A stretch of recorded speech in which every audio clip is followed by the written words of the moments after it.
Did you have any family really in Sosnovitz? No. Besides Yes. your parents? Yes. We have. Oh yeah, we had lots of families. We have an uncle with a tante. Then have other cousin, wealthy people. Real wealthy. Had business from the kid stuff. And all of them died? Everybody died? Or you don't know? You never found them? You never heard of them? No, I couldn't find it. With the one cousin, he died in the same camp where I was. This I know sure. Because he went, huh? Which one? You don't know, no. I never mentioned his name. Which camp? In which camp? This was geweest in Pajimere. Because he got sick. Whatever got sick, they put him in the hospital, and if you put him in a Krankenhaus, they're finished. They're already out there. They will give you such a treatment, that you must die. So really most of your family was in Prushovitz? Yes.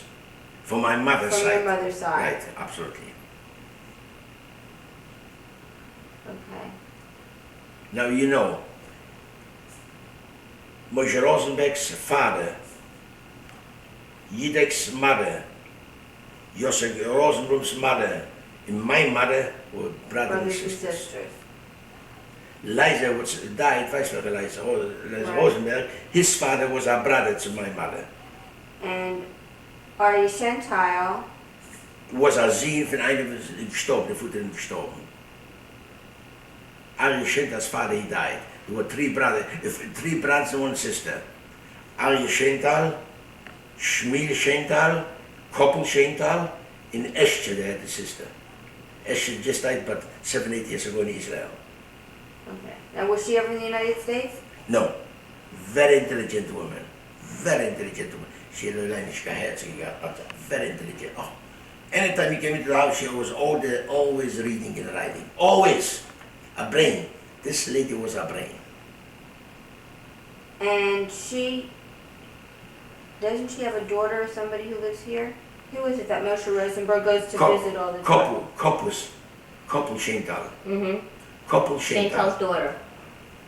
Koppel Schentheil's daughter. She lives here not far away from Right. where you here. Right, you went to see her. Right, we went to see You her. went to see her? Yeah. Ein bisschen 13, ist Yeah. Ein bisschen She's so. divorced now. She wird divorced? 4 Mal, 5 Mal? I don't know, and I don't know where she's living now. Geboren? She has this daughter who's probably now like 8. Yeah. She still lives here? I'm not sure. Because when she got divorced, I don't know. So basically, everybody in on your father's family, nobody came out alive. No. Nobody that you know of. No one. You're right. No one. No one came out alive. Things got this one here. All in all, we are fortunate. But unfortunate, we are fortunate. Then with 3 brothers, we 3 brothers we here. We are fortunate. So there's Ida and Feigele and Helen. Helen, yes. Helen is a sister from Feigele, you know this? Yes. Yes. I know. Yes. So there was. Yeah, no, you got it. Josef Rosenthal, in Moshe Rosenthal, in Idek nog. I met in Minnerum. But ik gaf de gasten of zij al. Met Feigele. So Yosef has to be the oldest, obviously, and Moshe was the youngest. Yes. But there must have been a big age difference there, no? Yes, I would say, but 6-8 years. Oh, more. Not much more. No, I don't think so much more. No, it's not much more. So how old is Yosef? Yosef is about 4 years less than me, 4 or 5 years less. He must be now, Yosef, in the high 70s. So would you say your family was close, even though you lived that far away? Yes, very close. Family was very close. So family over there is different than here. Was more close than here. Why? I give a plain reason why. Because everybody, when somebody get hit, Jews getting hit from the anti-Semitic, they stay close. This was the case in Poland. You understand? Otherwise, we kein Jure sei und wieder. Aber ich kann ja, also, to einem Stück, und dann so so he tried to protect the other guy too. This was the closeness. This was. Unfortunately, everything was poor in Poland. We were lucky there in Silesia, because I was Sosnovitz, because we was by the border from Germany, in geschmuggelt, Säure hin zu geschmuggeln. you know, the merchandise and so forth, you know. So we made a nice living. Not me, we. I mean the whole Your town, family, the whole town, family. the whole town's over there. It's a Wimbe Dombrovski, guys. So you basically finished all of your schooling before the war broke out? No, I wouldn't say I'm schooling. No? Went to Gate and everything, yeah. I didn't want to school. But would you have gone? You were too old? No. Talk, yeah. I mean, you finished. If you would have Yeah, wanted to yeah, go, you would have gone before, no? Yeah. Yes? Yeah, No? yeah. And you were working for your parents Yes, in their business. together in the store, That's what you were doing. right? And what did couple do? Koppel had gehandeld met vier. that? Grain. What he handled, he made a nice living, then he got some little money, so he borrowed money. He got He lent interest. money? He lent money out. Because his parents from her side, from the Koppel's wife's side, were rich people. They lived not far away from Brussels. Now, do you know if they're alive or any of her family? You don't know. Over there from Couple's wives. No. He had a son too, Koppel. And how old was his son? I would say 7 or 8 years. Oh, not a baby. They only had the one child? A boy. And what were Mendel and Isla doing? Were they also working with your parents? They went to school still. Oh, they were, right. They were young. I know gegaan Lublin, die Lublin yeshiva, one of the highest yeshivas in Poland, Lublin. Maya Shapiro, he was the principal, a big rabbi over there. So he went to this yeshiva. I is a learned man, very learned man. Eigenlijk hem voor zijn stijgen via Ezra, via Schendal, yes, Ari Schendal. Ari Schendal, intelligent man. There were 3 brothers, Ari Schendals. Arje, Koppel, and Schmiel. Schmiel held speeches. He was pro-communistic. When he had a speech in Krakow, one of the big city, stood people in the hundreds of people to hear him, to go in over there and theater and hear him, listen to him speech. Very a dynamic speaker. A dynamic speaker. You got the big musicians, Spielman in California. Did you ever hear? Sure, they're writing for movies, you know. Spielman, Spielberg, Yeah. they come from Sosnowitz. Their grandparents, I knew it because he was playing on all the chasanas, all the weddings he was playing. He was a trumpist. He was a heavy set. I remember like now, he was a heavy set man. Trumpist. So back home, there was really nothing left. So if you were to go back, there's nothing to see. I have nothing to do with that. I'm going to crank myself with this. And matter of fact, I have a friend, he lives now in Toronto, Isakov, Yosel Isakov, who are partially together in Lager. He's a wealthy man.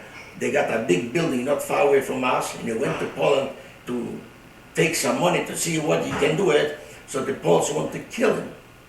Now, I'm talking about it just now. They told me, what, you want money from us? Why shouldn't you fix this? Why shouldn't you fix this? And they started, they want to kill this. Now, what can I tell you? Polacks are worse than the Germans.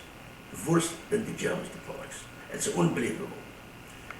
Some other times you have more tape, I tell more stories. I have plenty of tape. No, okay, go ahead, ask me. Plenty of tape. Sure. More stories about what? But the concentration camp inside, the living in concentration camp and so forth, you know. Okay. It was unbelievable. You came home Which nights, was the worst camp? Hersbruck, next to Nuremberg. Next to And Nuremberg. you were there for how long? 6 weeks. But over there is no God, was no God. You stood in the camp, you come home from work, they give you a small piece of bread. Before you got the bread, they make our peel outside. You got to stay and count the people. Most of the time, they tortured us. But if they let us in, they give us a piece of bread like this. You got to divide this piece of bread for tonight and for tomorrow morning. Go to work. Otherwise you cannot go to work. You have no car to go. And the worst thing, it's unbelievable. We had no toilet. You had to go to the bathroom, excuse the expression, was outside a bowl. They gave you such a food, they had diarrhea always. Always diarrhea. No salt. but always diarrhea. You went out, could be winter, 30 below, 40 below. You stay on the bar and make on the bar, and you got to stay in line. If you made new pants, you're finished. You're finished. It's nothing worse. That's what I'm telling you now.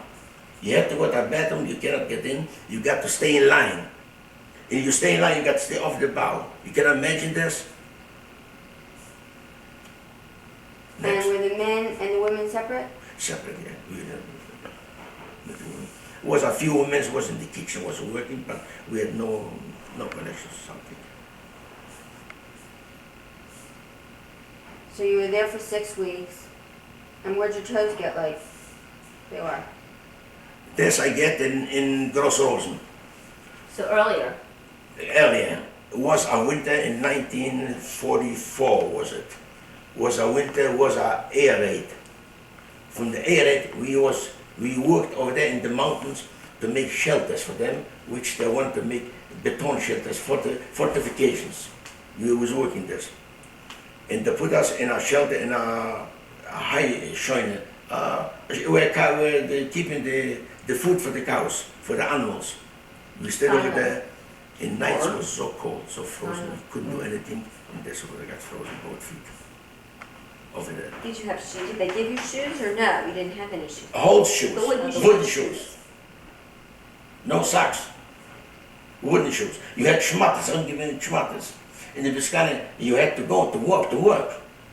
It's unbelievable because the snow accumulates like this. Als die gebrochen, de fiets gebrochen zo. You got to get off. Oh, it's unbelievable. Unbelievable. So basically you were really by yourself because you didn't know anybody. Absolutely. What do you mean myself? We had friends over there from Mannebestie. So he said, if in Bergenbier, and that's it. So you all did the best. It's not that thing you can depend on me, he's going to help you because he's the same situation that I am. There's no one to it's no Rachman, no Rachmanes. Yeah, for who? But the one satisfaction I had that after we liberated Bartels in Rijkersborn, we caught that one couple what was hitting so much us. Right away, our boy went out there, he broke the hand. Right away, he took the hand, he broke them. Right away, they caught him in there, tortured him. Too late. Too late. Didn't help. Next. Any questions? Had you got a question? Yeah, since you were so religious beforehand, did believe in God help you through those years? Or you just totally did not believe in God? No. The reason is, it is a higher spirit for you. We got to believe this. A human being got to have some belief. Otherwise, it's not a human being. You got to have it. If it is yes, if it is no, that's a different story. I don't want to go in that far. But so, it's hard to tell. But one thing is a fact, as in Pashimir, I was in the Lager the first 2 years, over there, 2.5 years, we made a Pesach and everything, we got a kosher Pesach. But this one I never forget. It was a young kid there. In the morning I went to fast, I felt I'm dying. I couldn't stay anymore, I had to eat. It was something in my house, I had to eat a piece of bread or I had to eat here. I couldn't help it. So you basically did keep the holidays. How did you know what day it was? We counted. We got in touch with people. Some from our group got in touch with people because they need people to go to work for lacking the health and something, so they get more skilled people what they needed to work, so they have even a little water. You got to do. Did you go to school in those years for something special, like to learn something special? When? When you were a child, when you were growing up, like in high school? No. We went just hiding never home an additional teacher, which came in every day for an hour and a half, and he taught us, and then I make my homework and everything and so forth. And a very good arithmetic teacher, I never forget. A Jewish man, Zellinger, the guy, but he was brilliant, this man. Brilliant. I taught from him the figuring I taught from him up till today. Thank you very much. Oh, so much.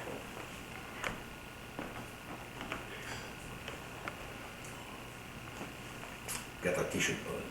Give me the paper, put it underneath. I don't want to put it. Next. There's Sit a down. there's a napkin. Good to see you. That's good. Good, thank you.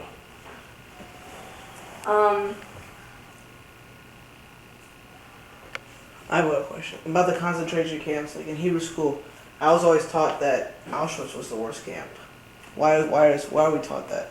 Rijkersbouwen, Hersbruck. This was the worst camp.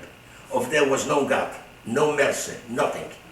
No food, they steal you, lies, filthy, anything you wanted, no toilets, anything you name it. It is unbelievable. And you looked out outside, you go for the pier, you saw about a few hundred bodies laying around because they have no time to burn them, they have no time to bury them. And where was this camp? Hersbruck, not far away from Nuremberg, in Germany. The worst camp we ever had. This was unbelievable. How long were you there for? 6 weeks. Well, I think Auschwitz is one of the more popular camps that Popular talk camp, about. right. We had in Gross-Rosen, was so like Auschwitz too. We had ovens, the same thing, Gross-Rosen. As a matter of fact, they hang people left and right. You pass by, you come from work at that period, you see hanging people. Plain hanging people, but you sleep the Steinhängchen. Talk about.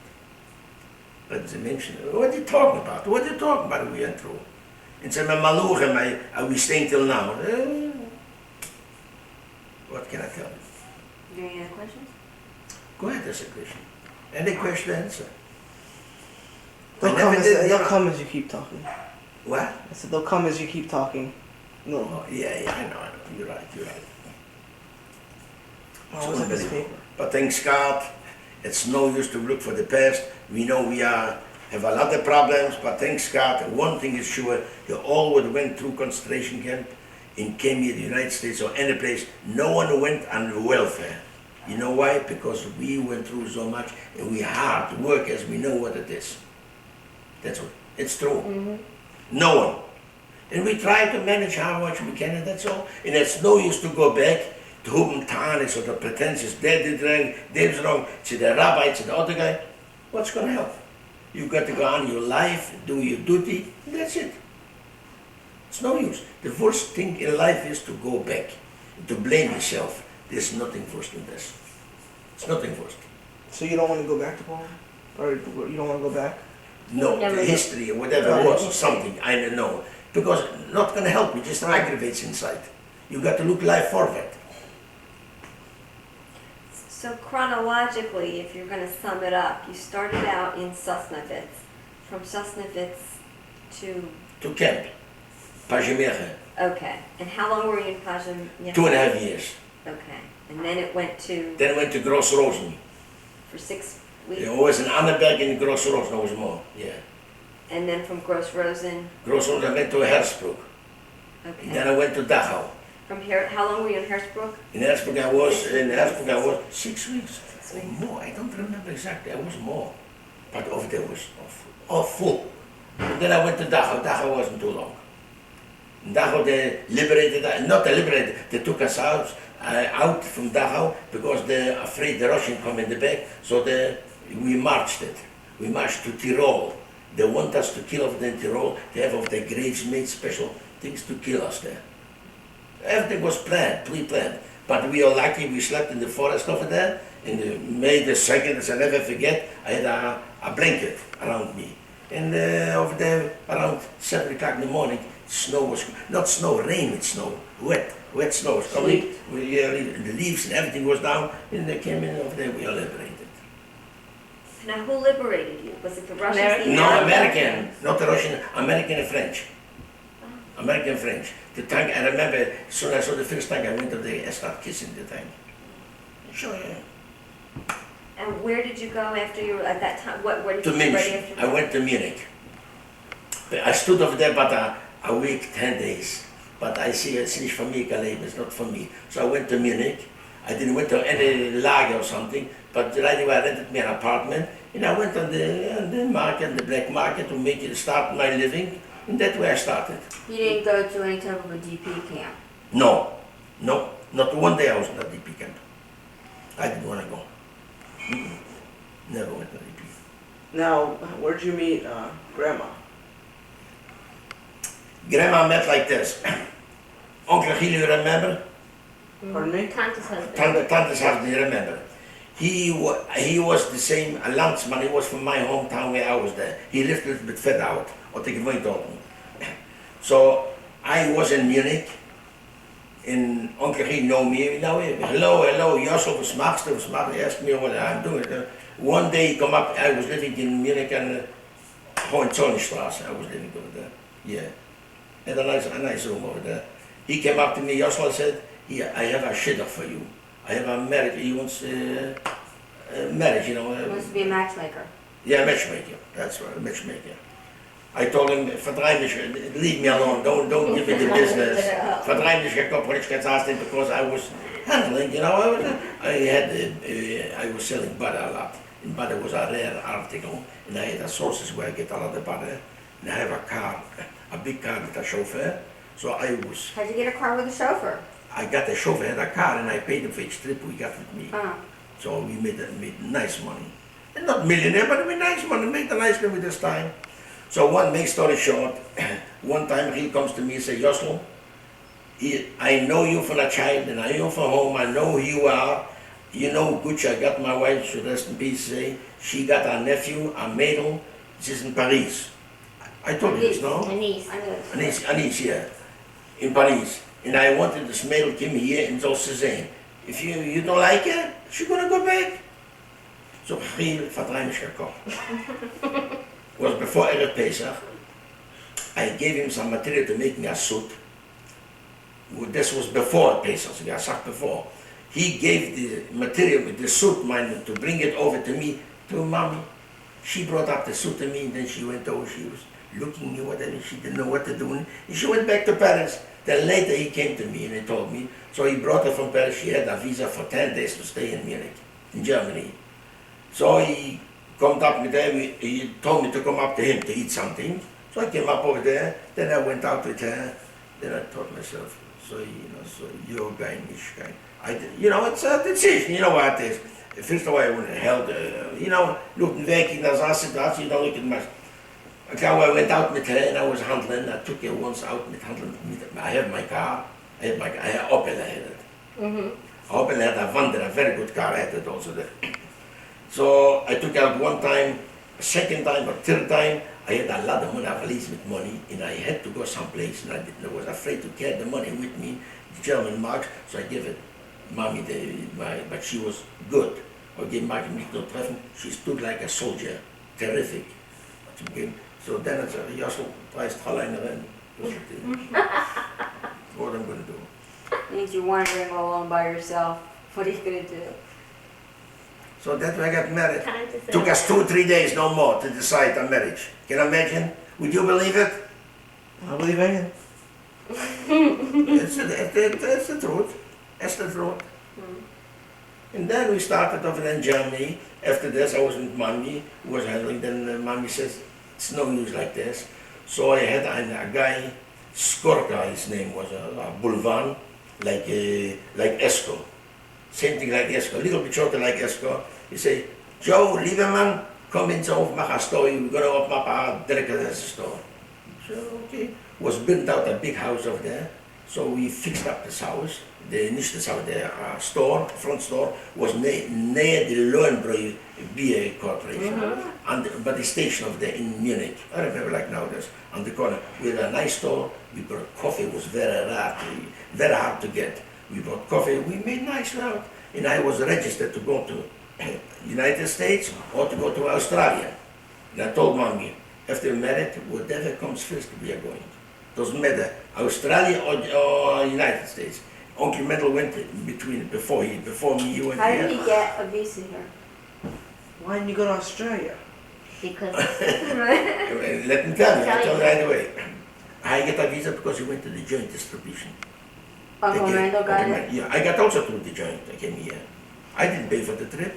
Oh, I had no money. The joint distribution, the joint in New York, they gave you, they assigned you where to go to where you get a job. Otherwise you couldn't get into this country. You have to assign. My assignment was to go to Minneapolis, Minnesota. Mommy said, okay, Mommy, it's out. So dan moet vliegen toch eens. Ik moest dat niet. That's true. That's true. So, ongemerkelijk doe geweest, ja, auch mal recht steht wie zu wohnen. I came in the Mittagessen store, mit einem Krieger, I called me from the American Council, so I can get a visa, I can go into America, because they're checking the papers, if I'm not a criminal, with the sitting there, everything, the whole thing. So Mommy said, what are you going to do? She wants to go to Israel. I said, I tell you what, Rose, you go to Israel, I go to America. I told her for a plane, you want to go to Israel, you can die. I'm not going. I'm not going to Israel. I worked enough in concentration camp. I got enough there. Now, it's enough, it's enough. So I took this way. So suddenly came, I got the papers for it to come to the United States. So I went and sold my store. And I took a decent price for this time. I had a building here. I had a 12-apartment building in Munich. how did you manage to get that? You saved the money for I your saved money. father? I was Schiffers with Mendelen. We bought this very cheap because our burnt-out building, and I fixed it up. We had tenant in it. It was nice. Then came there, so Mendel went before me, so I have to sell the building. We sold the building, so Mendel took half and I have. We made this time about $2,000. $2,000 this time is a lot of money. It's the year $200,000 this time. So he went to America, and afterwards, as soon as I got the visa, we liquidated the store. I had no problem to sell the store. My partner he gave me anything I wanted because, if I did something, I did it right, It's no monkey business, no half job. Or you're pregnant or you don't pregnant. It's not, I'm partially pregnant, it's not by me. Now this It's not partner is such a still thing. in It's not Germany? about me? This partner is still in Germany? Yes, but Haskell Schicks in Dachka. So he lives in Germany. So we went with Mommy and that way we came here. We came here to the boat, and that's interesting. Is mental op de schatwissel af to pick us up from the harbor from New York. So he told Joe Colville.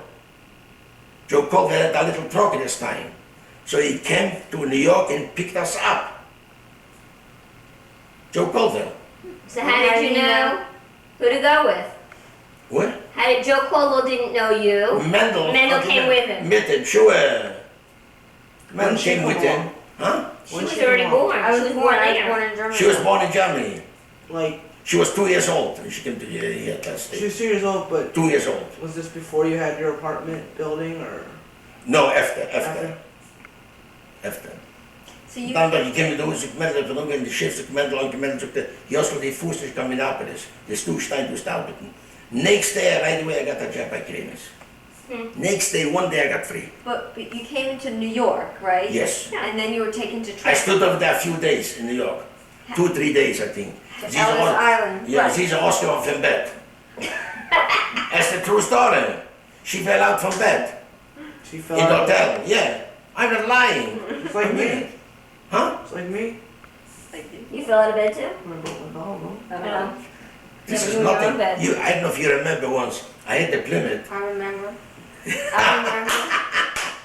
She was just in the bed. You threw out of the Plymouth? She full. I had a Plymouth. It's a big She car. was- She sat in the back seat. She fell down on the floor. I was sleeping. Mommy, yeah, she fell on the floor and she slept. Mommy looks around and she said, "Oh, it's up the floor. We lost it. Oh, we're still here. Stop screaming." We see she's on the floor. You didn't hear?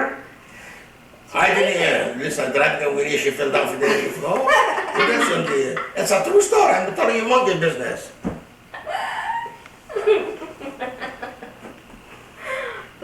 so you were in New York for a couple of days. How did you know to go to Trenton? Who was in Trenton? Mendel. Uncle Mendel came. I just told you this. Okay, Uncle Mendel was. So he came to here. So we went from Time out.